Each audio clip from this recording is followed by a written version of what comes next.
నమస్తే, welcome to TG5 news. నేను రాణి. ముందుగా బులెటిన్లో హెడ్లైన్స్ చూద్దాం. నర్సంపేట్ మాజీ ఎమ్మెల్యే పెద్ది సుదర్శన్ రెడ్డికి మాజీ ఎమ్మెల్యే గండ్ర వెంకట రమణారెడ్డి ఘన నివాళి. కుటుంబ సభ్యులకు ప్రగాఢ సానుభూతి. భారీ వర్షాలతో జలకల సంతరించుకున్న భోగత జలపాతం. వరద ప్రాంతాల ప్రజలకు పోలీసులు కీలక హెచ్చరికలు. కరకపట్లలో భారీ పోలీస్ కమ్యూనిటీ కాంటాక్ట్ ప్రోగ్రాం. 32 వాహనాలు అక్రమ మద్యం స్వాధీనం. సదాశివపేటలో వైభవంగా మున్నూరు కాపు సంఘం బోనాల ఊరేగింపు. ప్రత్యేక పూజల్లో చింతా సాయినాథ్. వ్యవసాయ మార్కెటింగ్ శాఖపై మంత్రి తుమ్మల సమీక్ష. పత్తి MSP కొనుగోళ్లకు అధికారులకు కీలక ఆదేశాలు. జూరాల ప్రాజెక్టుకు కొనసాగుతున్న వరద ఉధృతి. 29 గేట్లు ఎత్తి భారీగా నీటి విడుదల. ఏలూరులో జై భారత్ శాఖ ఏర్పాటు సమావేశం. నూతన నగర కమిటీ బాధ్యతల స్వీకారం. నర్సంపేట మాజీ ఎమ్మెల్యే దివంగత పెద్ది సుదర్శన్ రెడ్డి మృతి పట్ల భూపాలపల్లి మాజీ ఎమ్మెల్యే గండ్ర వెంకట రమణారెడ్డి తీవ్ర దిగ్భ్రాంతి వ్యక్తం చేశారు. తెలంగాణ ఉద్యమంలో కీలక పాత్ర పోషించి ప్రజల కోసం జీవితాన్ని అంకితం చేసిన నాయకుడని కోల్పోవడం రాష్ట్ర రాజకీయాలకు, నర్సంపేట ప్రజలకు తీరని లోటని అన్నారు. TG5 ప్రతినిధితో మాజీ ఎమ్మెల్యే మాట్లాడుతూ వ్యవసాయ కుటుంబంలో జన్మించి అంచెలంచెలుగా ఎదిగిన పెద్ది సుదర్శన్ రెడ్డి విద్యార్థి సంఘాలు, కుల సంఘాలు, వివిధ రాజకీయ శక్తులను సమన్వయం చేస్తూ తెలంగాణ ఉద్యమాన్ని ముందుకు నడిపిన గొప్ప నాయకుడని కొనియాడారు. తెలంగాణ రాష్ట్రం ఏర్పడిన తర్వాత ప్రజల ఆశీర్వాదంతో ఎమ్మెల్యేగా ఎన్నికై నర్సంపేట నియోజకవర్గ అభివృద్ధికి విశేషంగా కృషి చేశారని గుర్తు చేశారు. పార్టీ బలోపేతం, జిల్లా రాజకీయాలు, రాష్ట్ర పరిణామాలపై ప్రతిరోజు చర్చించుకునే ఆప్త మిత్రుడనని కోల్పోవడం వ్యక్తిగతంగా తనను తీవ్రంగా కలిచివేసిందని గండ్ర వెంకట రమణారెడ్డి ఆవేదన వ్యక్తం చేశారు. పెద్ది సుదర్శన్ రెడ్డి పవిత్ర ఆత్మకు శాంతి చేకూరాలని ప్రార్థిస్తూ వారి కుటుంబ సభ్యులకు తన ప్రగాఢ సానుభూతిని తెలియజేశారు. నర్సంపేట మాజీ శాసనసభ్యుడు, ప్రియమిత్రుడు పెద్ది సుదర్శన్ రెడ్డి గారి యొక్క మరణం మా అందరిని ఎంతో బాధకు గురి చేసింది. నిజంగా పెద్ది సుదర్శన్ రెడ్డి గారు వ్యవసాయ కుటుంబంలో జన్మించి అంచెలంచెలుగా ఎదుగుతూ ఈరోజు శాసనసభ్యుడిగా కొనసాగుతూ నర్సంపేట నియోజకవర్గానికి ఎనలేని సేవలు అందించినటువంటి గొప్ప నాయకుడు. తెలంగాణ ఉద్యమ సమయంలో అన్ని రాజకీయ పార్టీలతో సమన్వయం చేసుకుంటూ విద్యార్థి సంఘాలు, ఉద్యోగ సంఘాలు, కుల సంఘాలను ఏకం చేస్తూ మరి ఉవ్వెత్తున లేసినటువంటి తెలంగాణ ఉద్యమాన్ని తనదైనటువంటి శైలిలో నడిపించినటువంటి గొప్ప నాయకుడు పెద్ది సుదర్శన్ రెడ్డి.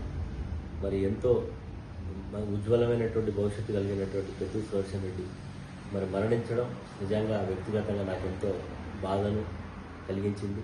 నిజంగా మరి ఆయన జీర్ణించుకోలేకపోతా ఉన్న ఆయన చనిపోయిందని. ఎందుకంటే రోజు కనీసం ఉదయం నుంచి సాయంత్రం 2-3 సార్లు మాట్లాడుకోవడం, మరి జిల్లాలో పార్టీ యొక్క భవిష్యత్తు, తెలంగాణ రాష్ట్రంలో జరుగుతున్న రాజకీయ పరిణామాలు ఎప్పటికప్పుడు మరి మాట్లాడుకొని సరిచేసేటువంటి ప్రయత్నం, పార్టీని బలోపేతం చేసేటువంటి కార్యక్రమాలు జరిగేవి. దురదృష్టవశాత్తు ఆయన మన నుంచి వీడ్కోలు పొందడం అనేది చాలా బాధాకరం. మరి ఆయన ఆత్మకు శాంతి చేకూరాలని భగవంతుని ప్రార్థిస్తూ ఆయనకు, ఆయన కుటుంబానికి భగవంతుడు ఎల్లవేళ అండగా ఉండాలని మనస్ఫూర్తిగా కోరుకుంటూ తెలంగాణ ఉద్యమకారుడు, ప్రజానాయకుడు మరి సుదర్శన్ రెడ్డి గారి యొక్క మరణానికి మరొకసారి నా ప్రగాఢమైనటువంటి సానుభూతిని తెలియజేస్తుంది. తెలంగాణలో ఎడతెరపి లేకుండా కురుస్తున్న భారీ వర్షాలతో నదులు, వాగులు ఉప్పొంగుతున్నాయి.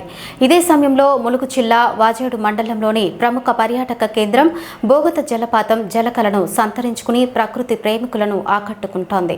ఎగువ ప్రాంతాల నుంచి భారీగా వరద నీరు చేరడంతో కొండలపై నుంచి పాలధారల జాలువారుతున్న భాగోత జలపాతం కనువిందు చేస్తోంది.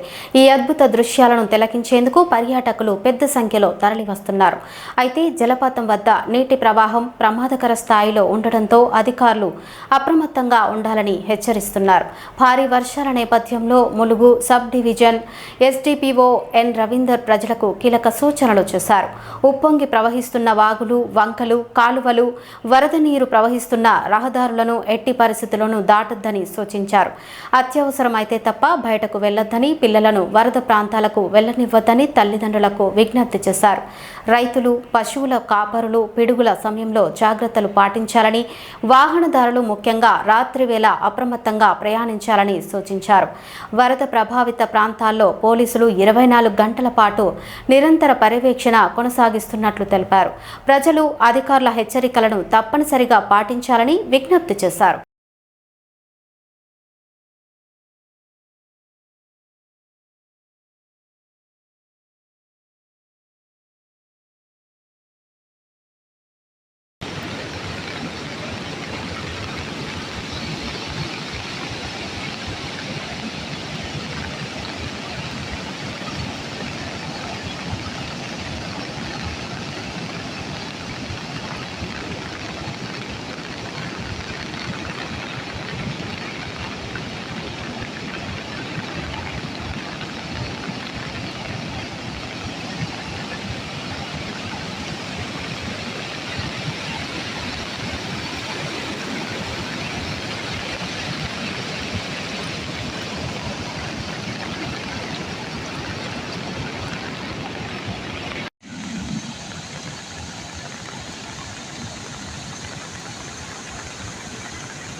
సిద్దిపేట జిల్లా మార్కుక్ మండలం కరకపట్ల గ్రామంలో పోలీసులు భారీ స్థాయిలో కమ్యూనిటీ కాంటాక్ట్ ప్రోగ్రాం నిర్వహించారు.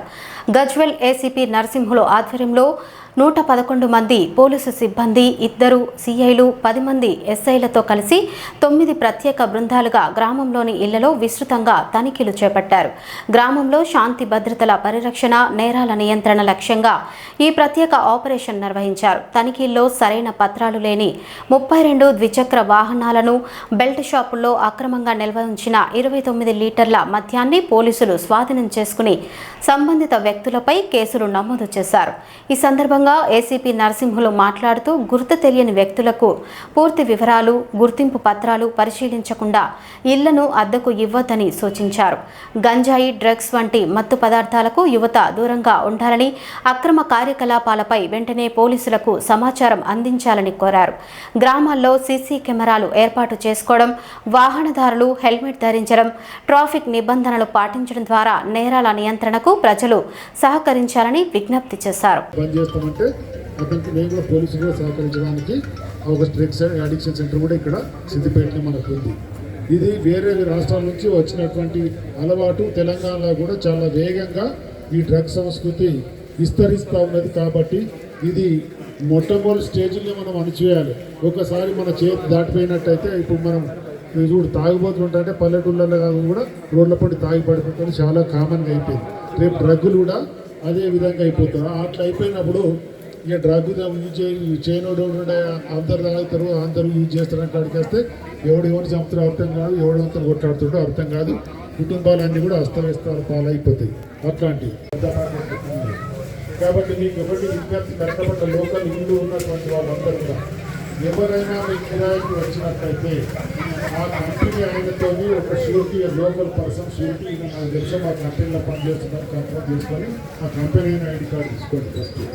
దాని తర్వాత ఎవరైతే మీ కిరాయి ఇంట్లో ఉంటున్నాడో అతని ఒరిజినల్ ఆధార్ కార్డు మీరు చెక్ చేసి అతని ఆధార్ కార్డు జిరాక్స్ పెట్టుకోవాలి. భార్య పిల్లలు ఉంటే భార్య పిల్లలందరినీ తీసుకోవాలి. భార్య పిల్లలు లేక బంద్ చేస్తామంటే అతనికి మేము కూడా పోలీసులుగా సహకరించడానికి ఒక డ్రగ్స్ అడిక్షన్ సెంటర్ కూడా ఇక్కడ సిద్దిపేటలో మనకు ఉంది. ఇది వేరే రాష్ట్రాల నుంచి వచ్చినటువంటి అలవాటు. తెలంగాణలో కూడా చాలా వేగంగా ఈ డ్రగ్స్ సంస్కృతి విస్తరిస్తూ ఉన్నది. కాబట్టి ఇది మొట్టమొదటి స్టేజ్లో మనం అణిచివేయాలి. ఒకసారి మన చేతి దాటిపోయినట్టయితే ఇప్పుడు మనం చూడు తాగుబోతుంటే పల్లెటూళ్ళలో కాదు కూడా రోడ్ల పడి తాగి పడిపోతుంది, చాలా కామన్గా అయిపోయింది. రేపు డ్రగ్గులు కూడా అదే విధంగా అయిపోతారు. అట్లా అయిపోయినప్పుడు ఇక డ్రగ్ చేయనోడు అందరు తాగుతారు, అందరూ యూజ్ చేస్తారని అడిగేస్తే ఎవరు చంపుతారో అర్థం కాదు, ఎవడెవరితో కొట్లాడుతుంటో అర్థం కాదు. కుటుంబాలన్నీ కూడా అస్తవ్యస్తాలు పాలైపోతాయి అట్లాంటివి. కాబట్టి మీకు ఒకటి విజ్ఞప్తి, కట్టబడ్డ లోకల్ ఇల్లు ఉన్నటువంటి వాళ్ళందరూ కూడా ఎవరైనా మీ కిరాయికి వచ్చినట్లయితే ఆ కంపెనీ ఆయనతో ఒక షూరిటీ, లోకల్ పర్సన్ షూరిటీ, నాకు తెలుసు మా కంపెనీలో పనిచేస్తున్నారు కంపెనీ తీసుకొని ఆ కంపెనీ ఐడి కార్డు తీసుకోండి ఫస్ట్. దాని తర్వాత ఎవరైతే మీ కిరాయి ఇంట్లో ఉంటున్నాడో అతని ఒరిజినల్ ఆధార్ కార్డు మీరు చెక్ చేసి అతని ఆధార్ కార్డు జిరాక్స్ పెట్టుకోవాలి. భార్య పిల్లలు ఉంటే భార్య పిల్లలందరినీ తీసుకోవాలి. భార్య పిల్లలు లేక ఆషాఢ మాసం సందర్భంగా సంగారెడ్డి జిల్లా సదాశివపేటలో బోనాల సంబరాలు భక్తి శ్రద్ధల మధ్య వైభవంగా కొనసాగుతున్నాయి. మున్నూరు కాపు సంఘం ఆధ్వర్యంలో నిర్వహించిన బోనాల ఊరేగింపు పట్టణ వీధుల్లో అంగరంగ వైభవంగా సాగింది. ఈ వేడుకల్లో సంగారెడ్డి ఎమ్మెల్యే చింతా ప్రభాకర్ తనయుడు చింతా సాయినాథ్ పాల్గొని అమ్మవారికి ప్రత్యేక పూజలు నిర్వహించి మొక్కులు చెల్లించుకున్నారు. బోనాల ఊరేగింపులో పోతురాజుల విన్యాసాలు, డప్పు చప్పుళ్లు, సాంప్రదాయ కళారూపాలు భక్తులను విశేషంగా ఆకట్టుకున్నాయి. భక్తులతో కలిసి చింతా సాయినాథ్ ఉత్సాహంగా చిందులు వేస్తూ బోనాల సంబరాల్లో పాల్గొనడం ప్రత్యేక ఆకర్షణగా నిలిచింది. అమ్మవారి ఆశీస్సులతో రాష్ట్ర ప్రజలు సుఖశాంతులు, ఆయురారోగ్యాలతో ఉండాలని ఆయన ప్రార్థించారు. ఈ కార్యక్రమంలో మున్నూరు కాపు సంఘం నాయకులు, ప్రజాప్రతినిధులు, పార్టీ నాయకులు, భక్తులు పెద్ద సంఖ్యలో పాల్గొని బోనాల వేడుకలను ఘనంగా నిర్వహించారు.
వ్యవసాయ మార్కెట్ల పనితీరు, రైతులకు అందుతున్న సేవలపై ప్రభుత్వం ప్రత్యేక దృష్టి సారించింది. ఈ నేపథ్యంలో సచివాలయంలో ఏర్పాటు చేసిన మార్కెటింగ్ శాఖపై వ్యవసాయ శాఖ మంత్రి తుమ్మల నాగేశ్వరరావు ఉన్నత స్థాయి సమీక్ష నిర్వహించారు.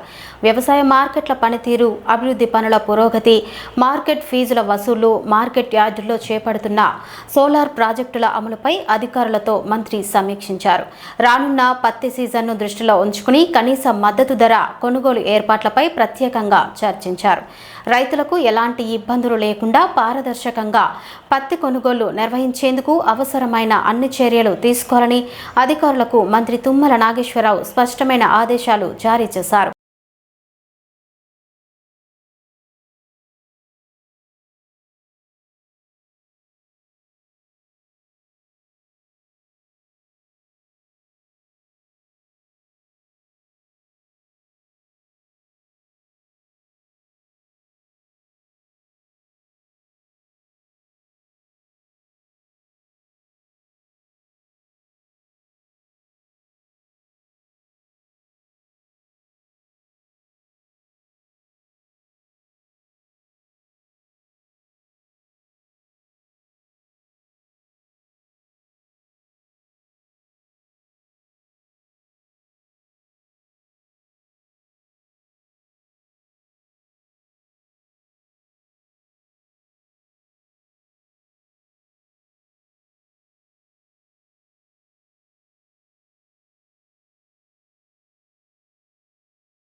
జోగులాంబ గద్వాల జిల్లాలోని జూరాల ప్రాజెక్టుకు వరద ఉధృతి కొనసాగుతోంది.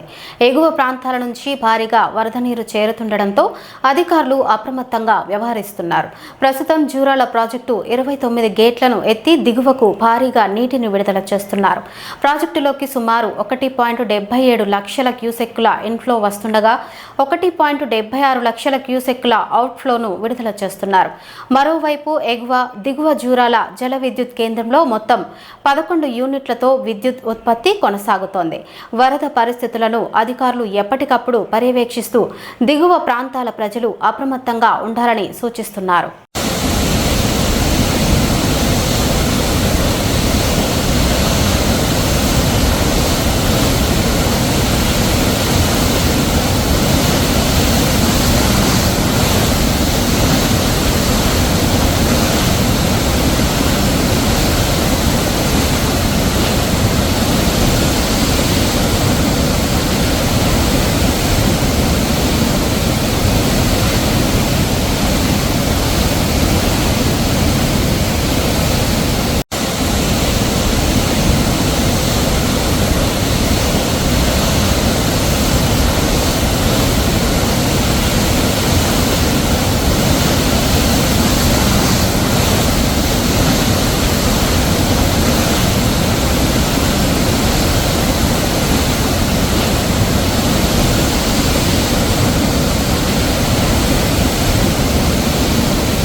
భారత్ శాఖ ఏర్పాటు సమావేశం ఘనంగా నిర్వహించారు. ఈ సందర్భంగా సంస్థ నగర కమిటీని ప్రకటించి నూతన బాధ్యులను ఎన్నుకున్నారు. రాష్ట్ర కౌన్సిల్ సభ్యుడిగా రవీంద్రనాథ్, నగర కమిటీ అధ్యక్షురాలిగా భవానీ, ప్రధాన కార్యదర్శిగా గుబ్బల నాగేశ్వరరావు, కార్యదర్శిగా నిర్మల బాధ్యతలు స్వీకరించారు. అనంతరం నూతన నగర కమిటీ సభ్యులు సభ్యత్వ ప్రతిజ్ఞ చేసి సంస్థ లక్ష్యాల సాధనకు కృషి చేస్తామని సంకల్పం వ్యక్తం చేశారు. సమావేశంలో పలువురు నాయకులు, కార్యకర్తలు పాల్గొన్నారు. లక్ష్యాలకు కదిజ్ఞాసి విలువలకు మనస్సు మాట ఆచరణలో నిబద్ధమై ఉంటాను. నిబంధనావళి పరిధిలోనే నడుచుకుంటాను. జై భారత్ లో చేరేందుకు పరిచయ సభ్యత్వం మొదటి మెట్టని నేను అర్థం చేసుకున్నాను. నా నిబద్ధతని ఆచరణని నిరంతరం మెరుగుపరుచుకుంటూ జై భారత్ పూర్తి సభ్యత్వ స్థాయిని అందుకునేందుకు ప్రయత్నిస్తాను. నా ప్రవర్తన ద్వారా జై భారత్ ప్రతిష్టకు వన్నె తెస్తాను. నా వ్యక్తిగత పనుల కంటే జై భారత్ పనికి ప్రాధాన్యత ఇచ్చేందుకు సర్వదా ప్రయత్నిస్తాను. జై భారత్ అభివృద్ధికి పరిచయ సభ్యుడిగా నా పాత్ర నిర్వర్తిస్తాను. జై భారత్, జై భారత్, జై భారత్. బులెటిన్ ముగించే ముందు హెడ్లైన్స్ మరోసారి చూద్దాం. నర్సంపేట్ మాజీ ఎమ్మెల్యే పెద్ది సుదర్శన్ రెడ్డికి మాజీ ఎమ్మెల్యే గండ్ర వెంకట రమణారెడ్డి ఘన నివాళి. కుటుంబ సభ్యులకు ప్రగాఢ సానుభూతి. భారీ వర్షాలతో జలకల సంతరించుకున్న భోగత జలపాతం. వరద ప్రాంతాల ప్రజలకు పోలీసులు కీలక హెచ్చరికలు. కరకపట్లలో భారీ పోలీస్ కమ్యూనిటీ కాంటాక్ట్ ప్రోగ్రాం. 32 వాహనాలు అక్రమ మద్యం స్వాధీనం. సదాశివపేటలో వైభవంగా మున్నూరు కాపు సంఘం బోనాల ఊరేగింపు. ప్రత్యేక పూజల్లో చింతా సాయినాథ్. వ్యవసాయ మార్కెటింగ్ శాఖపై మంత్రి తుమ్మల సమీక్ష. పత్తి ఎంఎస్పీ కొనుగోళ్లకు అధికారులకు కీలక ఆదేశాలు. జూరాల ప్రాజెక్టుకు కొనసాగుతున్న వరద ఉధృతి. 29 గేట్లు ఎత్తి భారీగా నీటి విడుదల. ఏలూరులో జై భారత్ శాఖ ఏర్పాటు సమావేశం. నూతన నగర కమిటీ బాధ్యతల స్వీకారం. ఇవి ఇప్పటివరకున్న అప్డేట్స్. మరిన్ని అప్డేట్స్ కోసం చూస్తూనే ఉండండి TG5 న్యూస్.